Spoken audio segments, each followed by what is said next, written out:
¿Cómo va? Todo esto estamos saliendo en vivo. Y de paso, lo saludamos a quien está y que es nuestro columnista designado de política, Gastón Garriga. Gastoncito, ¿cómo va? Buen día, Sol. Bueno, ¿Cómo estás? Perdón esa desprolijidad al principio, pero... Estás acompañada, lo escuché. Estoy acompañada y a ver si entre los dos me ayudan a hacer un análisis, porque la verdad que no estaría entendiendo nada. Sobre todo, ¿sabes con qué? Y no me voy a cansar de repetirlo, con los que dudan a ver qué es lo que tienen que hacer con este veto del financiamiento universitario. Bien, a ver, se suele decir piensa mal y acertarás.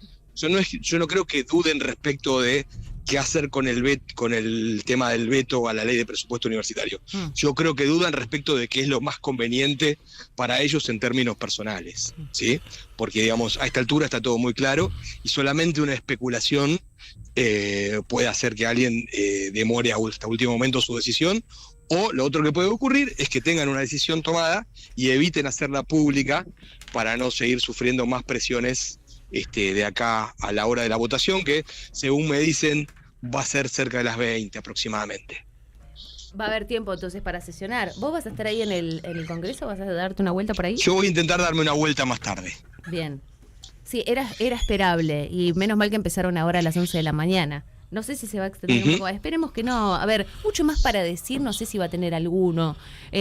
Por ahí algún que otro tipo de excusa, como bien vos decís.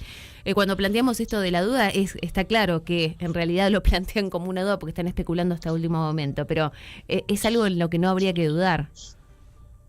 A ver, supuesto argumento de la falta de transparencia de las universidades ya fue desmentido. Ya fue, sí. Más de una vez y con elementos contundentes. Eso por un lado. Después, el argumento fiscal es una pavada porque es mínimo, es la quinta parte de lo que significaba el aumento jubilatorio, con lo cual la verdad es que no hay argumentos de peso. Lo único que cabe todavía entender es que el presidente Milei entiende esto como una cuestión de poder, como un desafío a su autoridad o como una oportunidad de fortalecer o mostrar autoridad. Yo creo que es un planteo totalmente equivocado. Creo que va a salir muy golpeado de esto, las encuestas lo demuestran. Después, si quieren, charlamos un poquito de esto. Así que nadie sabe, yo no me atrevo a anticipar cómo termina la votación, pero creo que termine como termine, para el gobierno es una derrota. Ese es mi humilde análisis en este caso, por las consecuencias que tendría el veto de sostenerse, ¿no? Bueno, te va a contestar acá, que lo saludamos en el aire, a Javier Astorga, director de Tres Ciudades. Cuéntenos, a ver, ¿qué opina usted? Buen día, Sol, ante todo. Buen día, Gastón. Buen día. Un gusto encontrarnos de vuelta y en el aire, después de tanto tiempo. No, me coincido con esto que decís vos. Me parece que el desgaste que viene teniendo el gobierno y personificado fundamentalmente en Javier Milei, y como hablan, lo venimos charlando acá con Sol y Mariano, lo vienen trabajando un poco, creo que vos también en alguna que otra editorial. Me parece que esto es cuenta negativa, es saldo negativo seguramente.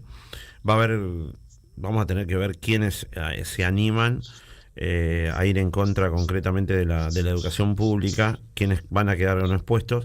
Me parece que por otro lado el increciendo de las tomas en las universidades también marca un poco el factor, digamos, de rebeldía juvenil que muchas veces nosotros estigmatizamos, y seguramente hay mucho de eso, ¿no? De la generación de cristal y demás. Me parece que ahí hay un foco que no se está teniendo en cuenta por parte del gobierno, pero por otro lado hay una matriz de coherencia en el gobierno que va a fondo, digamos, ¿no? Esto que bien planteabas vos. Entonces me parece que por ese lado no va a haber marcha atrás, porque esto lo ven no solamente desde lo ideológico, sino como una matriz, digamos, de su proceso político, con lo cual hay un final incierto, digamos, ¿no? Sí, coincido, y es absolutamente preocupante.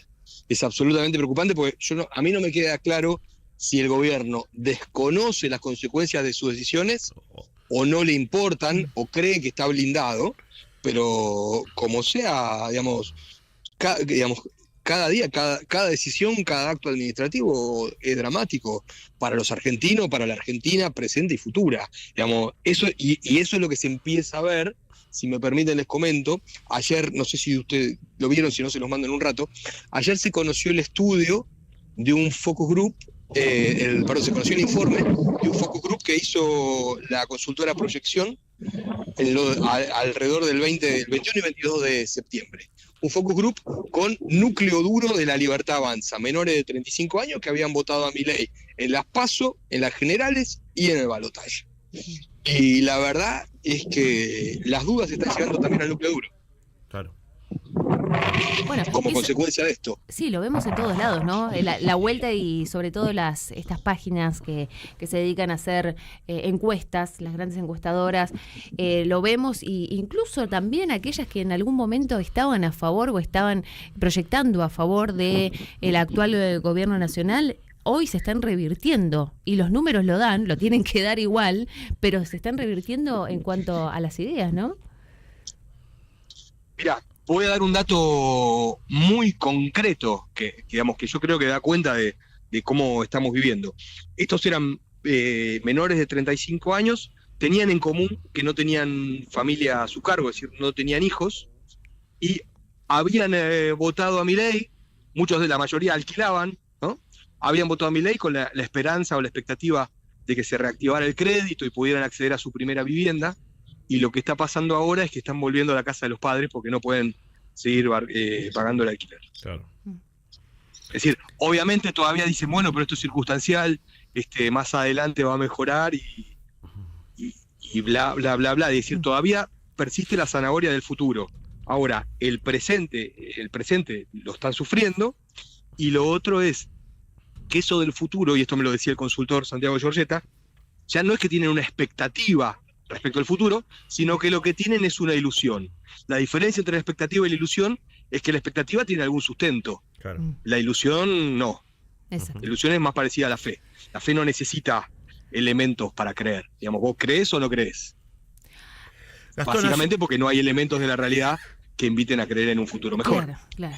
Ahora hay una parte, si tratáramos de proyectar eso, y uno lejos de hacer futurología siempre lo decís, pero bueno, cuando se hace política sí se trata de proyectar y de anticipar y de planificar o de tratar de leer cómo va la realidad.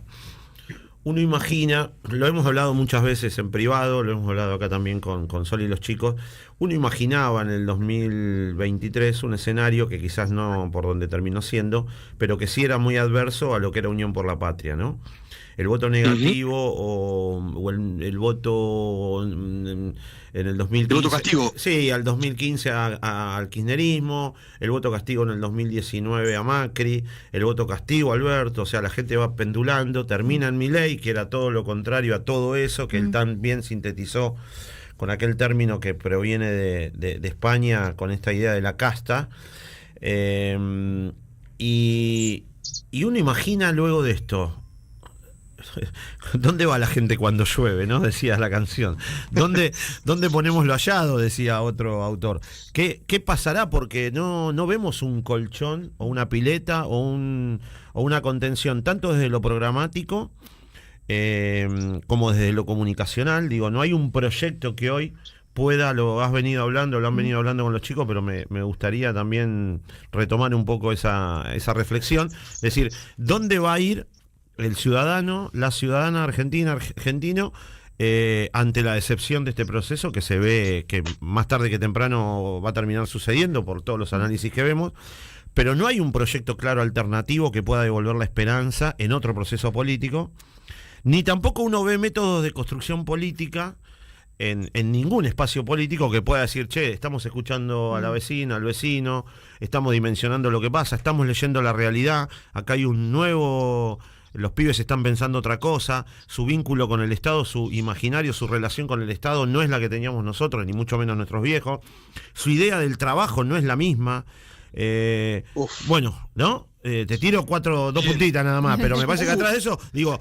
¿Dónde empezar? Más madera. No, pero digo, la discusión de la universidad es una discusión que tiene que ver con la educación en general, y no la hemos abordado desde el retorno de la democracia. Solamente sí hubo discusión en torno al presupuesto educativo, que no es poco, pero digo, en términos de lo profundo y de lo complejo de la educación, no se ha abordado. Y cuando nosotros no abordamos desde este lado del Río Bravo, ni el mundo del trabajo, ni el Estado, ni la educación, ni la salud, viene otro y en vez de sacar esos lunarcitos que andaban por ahí en el cuerpo, en un brazo, viene otro y te saca el brazo con la motosierra.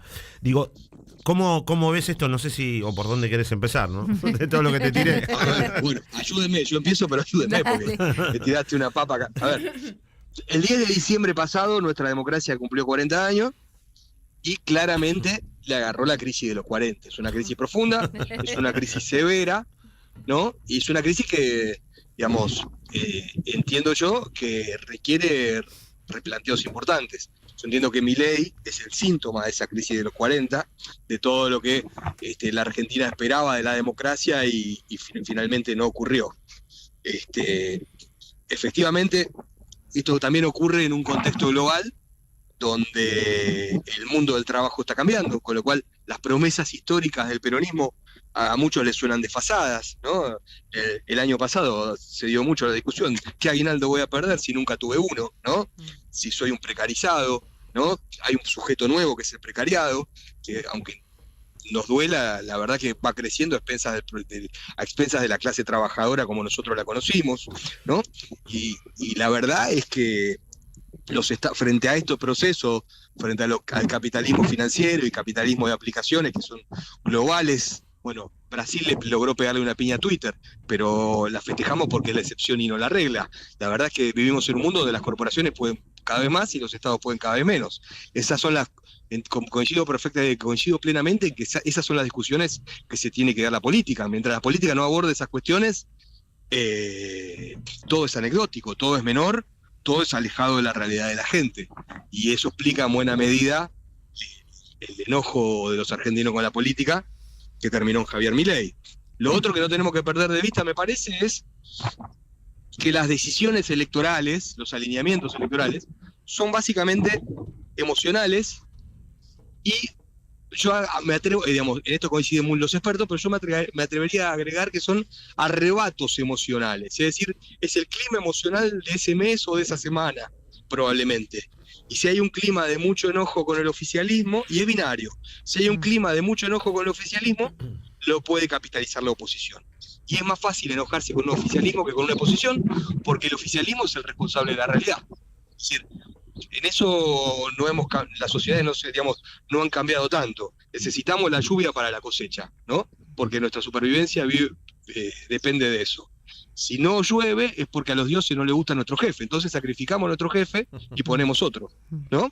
Sí. Yo creo que con mucha tecnología, con muchas aplicaciones, pero no ha cambiado eso. Estábamos enojados con el jefe Alberto y pusimos otro. Y ahora estamos enojados con el jefe Javier y pondremos otro. Pero no hay, lamentablemente, lo digo con impotencia, porque no le veo la salida, no hay mucha elaboración en esto. Son arrebatos. Sí. Exacto.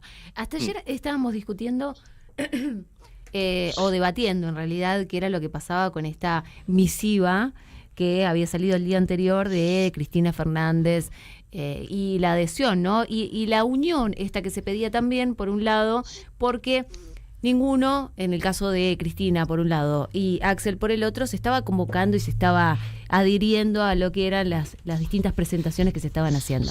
Sin embargo, ayer surgió como algo nuevo, ayer a la noche, no sé si fue hoy temprano de la mañana, ya me perdí en cuanto a horas, pero se dijo de que habían hablado Axel, porque decíamos cuando estábamos pidiendo el ejemplo, ¿no? ¿Axel con quién? Con Cristina, para hacer, ¿se acuerdan que, yo no sé si te comenté, o ayer lo comentamos, Gastón, que el 17 de octubre se va a hacer un acto, por justamente la fecha en particular, el 17 de octubre en Berisso, donde el único orador, lo anunciaron el otro día los intendentes mancomunados en la ciudad de Berisso, en el PJ de la ciudad de Berisso, que se iba a hacer un acto donde el único orador iba a ser Axel Kicillof. todos aplaudiendo, ¿no? De que iban a venir una fecha tan simbólica, el 17 de octubre, a la ciudad de Berisso, kilómetro cero y demás.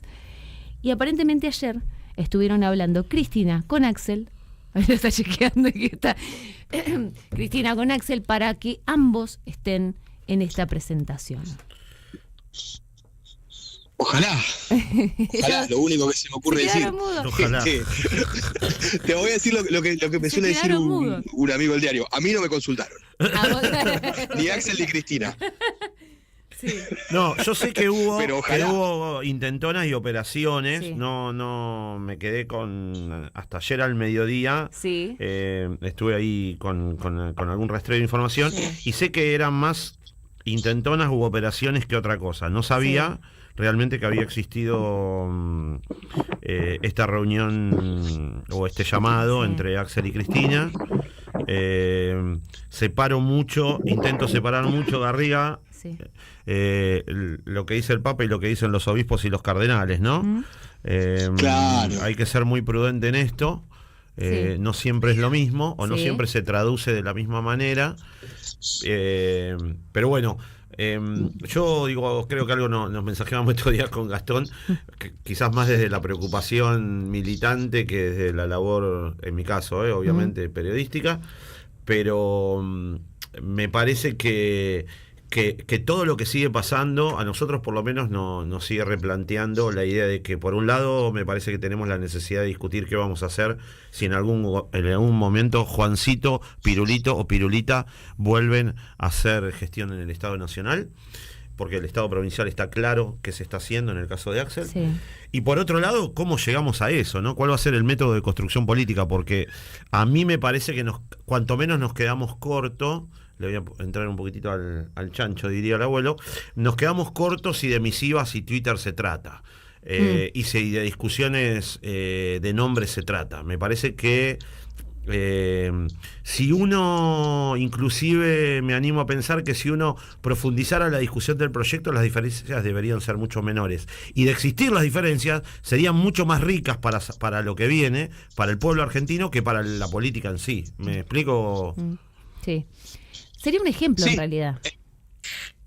Bueno, el otro día, el viernes estuve ahí, lo charlábamos. Es decir, para mí, a ver, por un lado, está claro cuál es la concepción del Estado que tiene el gobernador, la viene llevando adelante con las limitaciones que tiene un Estado subnacional, por supuesto, pero está claro que el gobernador cree en la articulación público-privada, cree en el protagonismo del Estado en el desarrollo económico, cree en el Estado como articulador de los conflictos y como igualador de oportunidades y como agente de justicia social. Ahora, es una concepción del Estado y de la sociedad vinculada a la del primer peronismo. Lo decíamos el otro día, digamos, el gobernador todavía cree en reeditar ese círculo virtuoso del capitalismo, que se da en cada vez menos lugares del mundo.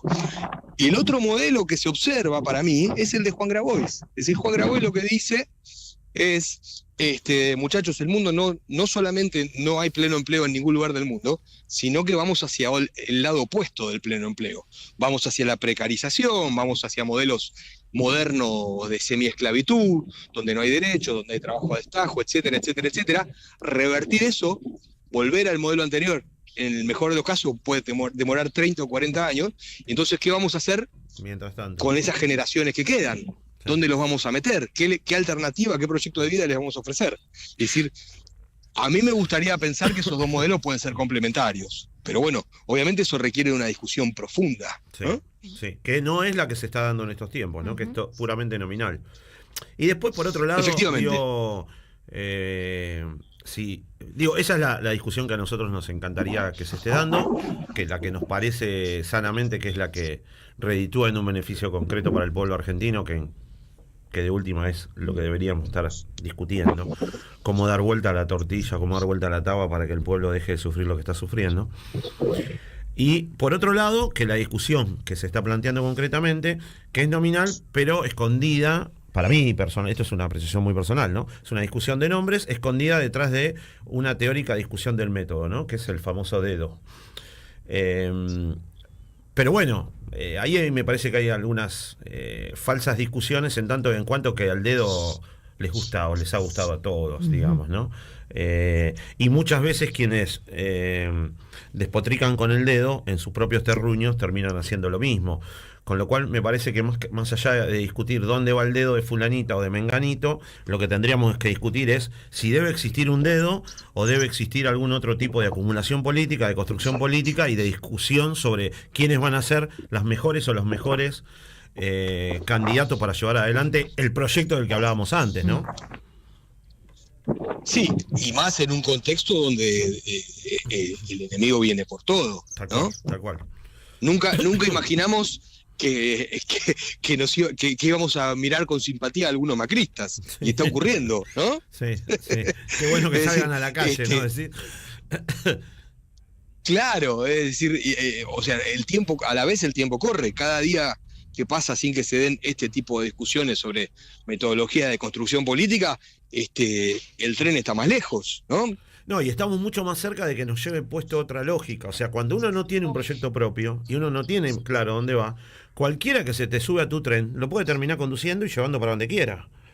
Digo, y deberíamos de aprender de la historia reciente en ese sentido, ¿no? Bueno. Entonces, digo, me parece que lo primero que tendríamos que hacer es decir, bueno, consensuemos, ratifiquemos el rumbo, esto es lo que queremos en determinados puntos neurálgicos por lo menos, y tener en claro cuál va a ser, por ejemplo, nuestro DNU cuando este lado del río se haga cargo del Estado Nacional.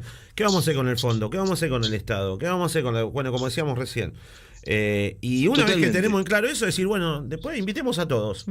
Porque está claro que ya, y volviendo a lo primero que hablábamos sobre el poder y lo que está generando, el antimileísmo que se está generando ya, digo, eso es que todavía no tiene punto de acumulación. Claro. Tal cual. Eso es un dato positivo en general, pero en particular no, porque ese punto de acumulación se lo puede terminar llevando Lustó, Mane, Larreta, o pueden terminar siendo, como algunos creen, nuestro candidato. Que no lo digo que esté ni bien ni mal. El punto es cuál es el proyecto para esos candidatos. Y me parece que si nosotros no tenemos en claro ese proyecto, cualquiera que venga puede terminar llevándonos para donde querrá esa persona, por más que sea solamente el candidato. Los pasos son totalmente un acuerdo programático de 10 puntos. Como era en los tiempos de Villa Giardino, claro, ¿no? Sí. Huerta Grande, ¿no? Hay una tradición del peronismo en esto. A ver, el peronismo siempre fue frentista, pero no tonto, ¿no? Digamos, después si vos incumplís tus compromisos, habrá mecanismos para hacértelo pagar, digamos, para que no te salga gratis. Pero asumir un compromiso público respecto de un programa de gobierno y de un rumbo estratégico. A ver, hay una realidad acá que es que el mundo volvió a ser bipolar. Tenemos a China y Rusia por un lado como potencias económicas y militares, que son las potencias emergentes. Tenemos una potencia declinante, que es Estados Unidos. Cuando las potencias declinan es cuando son más peligrosas, porque en su desesperación no tienen límites. Y tenemos un gobierno que está apostando muy mal, está poniendo primero todas las fichas en un mismo número, y es como, apostar a Estados Unidos ahora. Milei se mira en el retrato de Menem, aspira a ser como Menem. Ahora, Menem pudo ser Menem porque había un contexto geopolítico que lo favorecía y llovían los dólares. Apostar a eso hoy es como abrir un blockbuster. ¿Pondrían un blockbuster ustedes conmigo? No. ¿Hacemos una vaquita? No. Bueno, la metáfora de Luisito González. Sí. Para, yo soy del 87. Viví todos los 90. Bueno, claro. Bueno, ahí hay una buena narrativa, digamos. Sí. La apuesta geopolítica que hace este gobierno es como poder abrir un blockbuster. ¿Cuántas chances hay de que te vaya bien? Nada. Por eso.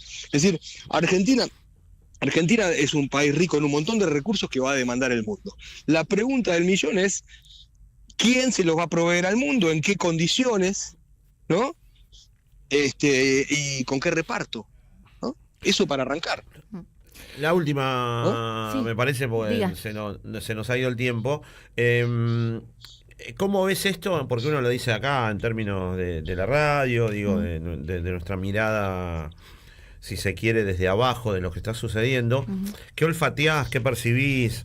No te digo qué información tenés para no comprometerte, pero ¿qué percibís de todo esto en términos de las discusiones que se están dando concretamente con la aparición de la carta, como decía Sol, de Cristina. A nivel superestructural, ¿te referís vos? Exacto. Como digo, para mí hay un silencio y una quietud, creo que algo decías ayer en la editorial, que nos sorprende, y que me parece que en los tiempos que corren falta osadía, ¿no? Falta un poquito de osadía. Me parece que quien ha sido más osado y ha pateado el tablero terminó siendo presidente de la nación sin nada. Y acá, bueno, los osados terminan siendo muy border dentro de lo que puede ser el panperonismo. Pero border a través de un programa de televisión, quiero decir, no a través de la militancia concreta. Entonces digo, no sé qué sensación tenés vos de todo esto. A ver, yo veo dos cosas. Veo que la mayoría, sí, se guardó a ver cómo se resuelve esto para no quedar mal parados, ¿no? La preocupación que tienen muchos es, yo no quiero ponerme primero en la fila y después quedar solo, ¿no? Como que el que da el paso adelante cuando todos dan el paso atrás. Y lo otro que se está viendo es que algunos intendentes o exintendentes que arrastran viejos enojos, siguen guiados por los enojos, por eso, digamos, los siguen conduciendo sus pasiones. Ejemplo, Juanchi Zabaleta, ¿no? Claro. Sí. Eso, es decir, diría, nada nuevo bajo el sol. Entre los que tienen algo, entre los que tienen o consideran que tienen algo para perder, domina la cautela, y los que ya están jugados y sin fichada, haciendo cualquiera, ¿no? Bien. Cerramos entonces este análisis político en esta columna de esta mañana del 9 de octubre. Concreto, ¿se veta la ley de financiamiento educativo? ¿Sí o no? ¿Hay que apostar? Sí. Yo diría que se cae el veto. ¿Que se cae el veto? Bien. Sí. ¿Astorga? Se cae, me perdí. Se cae el veto. Sí. Claro, sí. Sí, a mí me parece que va a ser muy difícil, más allá de los acuerdos, los arreglos y toda la cosa el estofado que puede haber. Me parece que es otro tema, la educación, y me parece que la movilización popular y lo que está pasando en las facultades me parece que va a revertir. Y va a mover las cosas de otro lado. Lo que sí tenemos que pensar es, si esto pasa, agarremos no. Porque me parece que si esto pasa, ¿y qué lo paran? ¿Quién lo para? A estos muchachos que aparte no tienen ni medio freno de mano, ni medio freno de realidad. Entonces a mí lo que me preocupa es que creo que mi pronóstico tiene que ver más con algo de esperanza y de fe, que no de ilusión, de lectura política, claro, porque si no digo, bueno, ahí sí vamos a tener que pensar en otra estrategia, porque me parece que se va a poner mucho más bravo de lo que está pasando. Sí. Bien. Sí, bueno. Leí ayer, no profundicé todavía en el tema, que se están elaborando proyectos para modificar para re-reglamentar el uso del DNU, ¿no? Digamos que si Milei logra sostener este veto, va a ser urgente eso, ¿no? Bien. Bueno, mañana vamos a estar viendo los resultados, entonces. Buena jornada, señor. Igual para ustedes. Un abrazo. La seguimos mañana. Abrazo, adiós. Chau. 11:13 de la mañana, ¿cómo nos pasamos, eh? Bueno, pero valía la pena. Una vez que llega acá al estudio, que se queda charlando con nosotros, ¿se queda un rato más? No, me tengo que ir a trabajar. Mal. Sí, bien. Tendría que estar ya en la oficina. Mal. Bueno, está bien, está perdonado.